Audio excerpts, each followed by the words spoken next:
Hi, I'm Donna Wolfe from Naztazia.com. Today, I'll show you how I make a Tunisian crochet ripple.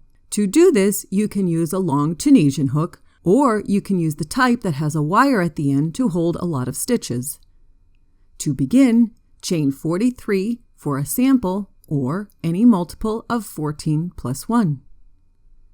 With Tunisian crochet, we're going to insert the hook into each chain.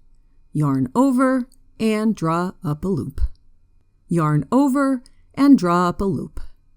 At the end, you should have 43 loops on your hook. The second part, or the return, consists of taking loops off. With the very first stitch, you only take one loop off. However, with all of the other loops, you take 2 loops off. Continue this across the row. This is what it looks like when you get to the end. I'm going to show you a stitch called a make one.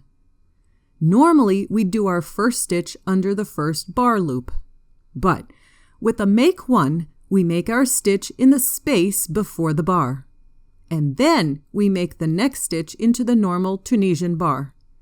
We're essentially making one extra stitch.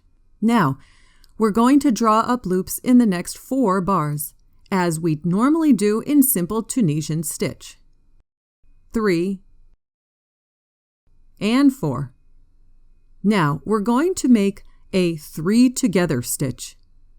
Insert your hook under 3 bars. Yarn over and pull through. Now, we draw up loops in the next 5 bars, this time just as in simple Tunisian stitch. 3, 4, and 5. And finally, we end with a make one again.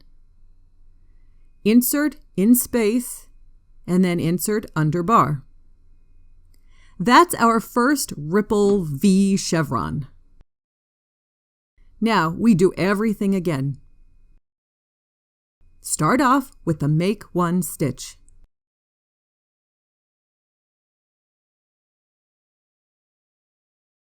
Follow it by 4 simple stitches. 2,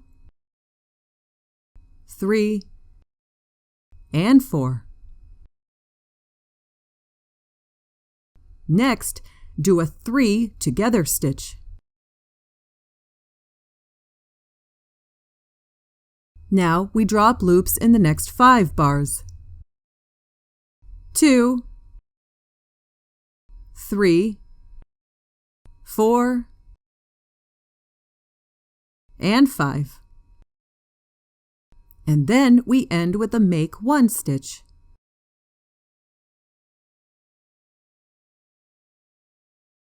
The pattern repeats throughout. Make one. 4 simple stitches, 3 together, 5 simple stitches, and finally a make one. Once this row is done, take off the loops. The first one just has 1 loop removed, and then all other loops are taken off in groups of 2. The start of the next Tunisian row is a make one again.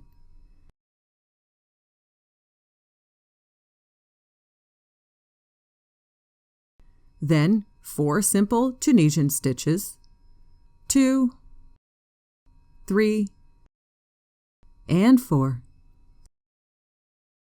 followed by a 3 together stitch,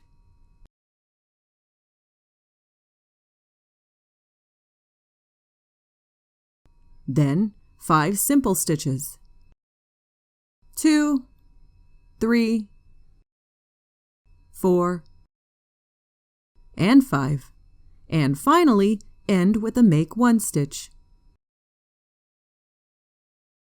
You can see the V starting to take shape. And do a return pass on this row just as we did before. If you want to change colors, add the new yarn right before you take off the last 2 stitches.